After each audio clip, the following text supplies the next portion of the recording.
Disclaimer. This video is entirely fictional and created for entertainment purposes. All characters, events, and scenarios are made up. The content is animated and includes dark humor and exaggerated fictional situations. Some scenes may be inappropriate or offensive to certain viewers. Nothing in this video is intended to promote violence, harmful behavior, or illegal activities. Viewer discretion is strongly advised. Bear hunter. Jake had, for the first time in his life, decided to go bear hunting. So he drove down to a hunting store and asked the clerk what he needed. The clerk looked at him and said, "You're gonna want a 460 Weatherby." Jake nodded, bought the rifle, and drove out to some hunting land he had inherited from his old aunt. He stepped out into the forest, walked a while, and climbed up into his hunting stand. From up there, he looked out over a huge, beautiful marsh. Morning mist drifted slowly across it. The air was crisp, and Jake felt good. Really good. This is perfect, he thought. Today's my day. After a while, he saw movement. A big, powerful bear stepped out onto the marsh. Jake's heart started pounding. This is it. He raised the rifle, carefully and thinking about his breathing, just like he had learned in his hunting course. Slow, steady. He aimed and pulled the trigger. The shot echoed across the marsh. Birds flew up. Everything went quiet. Jake looked out. The bear was gone. He frowned. That's impossible. I didn't miss... Then someone tapped him on the shoulder.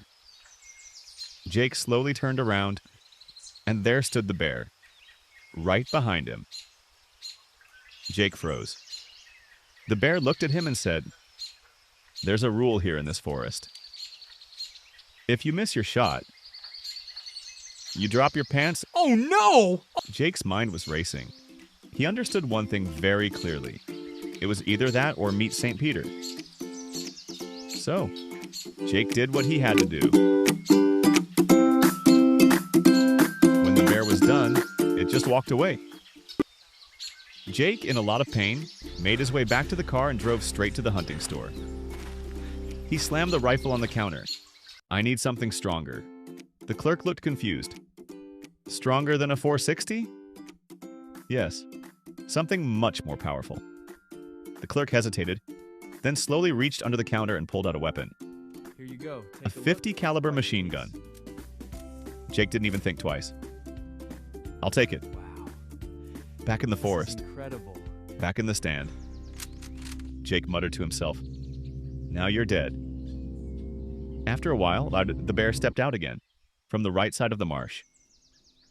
Jake took his time, aimed carefully, and then suddenly...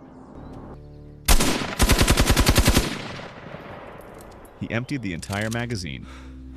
Silence. Jake leaned back slightly. This time, I got him.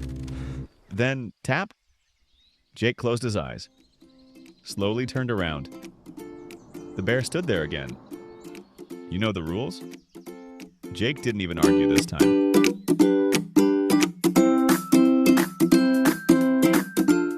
Barely able to walk, Jake dragged himself back into the store. "Something stronger!" he shouted. The clerk sighed.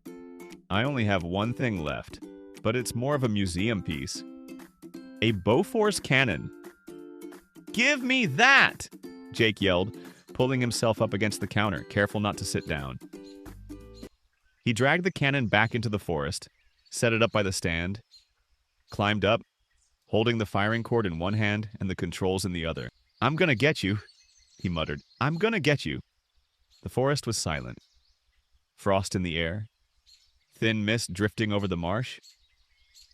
Then, a crack in the distance. The bear slowly walked out.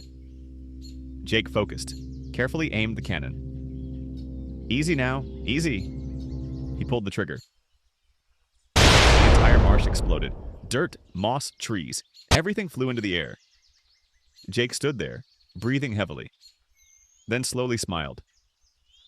There's no way anything survived that. Then, tap. Jake's blood turned to ice. He turned around. The bear stood there, looked him straight in the eyes, and said, "You're not here for the hunting, are you?"